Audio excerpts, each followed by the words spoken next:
இனிமையிலும் இனிமையான உலக மக்கள் அனைவரையும் யோகா நாகையின் சார்பாக வணங்கி உங்களுக்கு எப்போதும் போல பயிற்சி கொடுத்துக்கிட்டு இருக்கோம். எங்களையும் மகிழ்ச்சிட்டு இருக்கீங்க. இதில் எந்த மாற்றமும் இல்லை. இது நான் மட்டும் செய்யலைங்க, எங்கள் குழு நாகையின் யோகா குழு சேர்ந்து இணைந்து செய்கிறது. இதை நீங்கள் என்ன பார்க்குறீங்க? எனக்கு என்ன நண்பர்கள் எனக்கு எப்படி உதவி செய்கிறாங்கன்னு அதில் சொல்கிறதுக்கு நேரமே பத்தாது.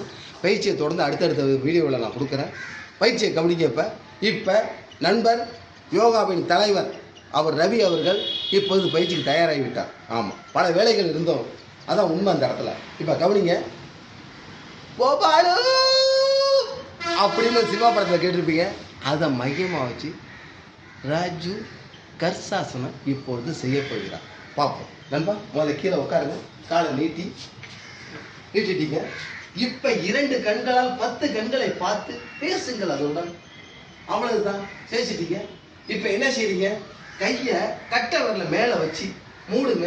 இது இப்போ விரல இந்த ஒரு விரல பார்த்தா லிங்கத்தை பார்ப்பது போல ஒரு உணர்வு ஏற்படும். இப்போ என்ன செய்றீங்க? முதுகு தண்டு நேரம் இருக்கணும், நிமிர்ந்து சுவாசத்தை கவனிக்க வேண்டும்.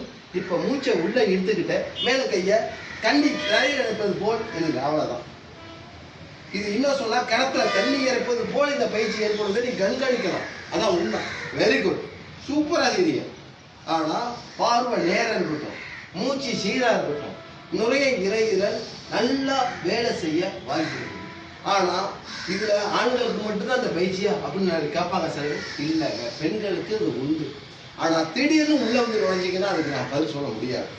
தொடர்ந்து யோகா பயிற்சியில் இருப்பவர்கள் இதுக்கு செஞ்சால் பிரசவ காலத்துக்கு செய்யக்கூடியது மிக மிக முக்கியமான பிரச்சனைங்க. இதில் எந்த மாற்றமும் இல்லை, உண்மை. பிரசவமான பெண்கள் இது தொடர்ந்து செஞ்சாங்கன்னா சுக பிரசவம் நடக்க வாய்ப்பு இருக்கு. நன்றி கூறி விடைபெறுகிறேன். வாழ்க நலம், வளர்க யோகா.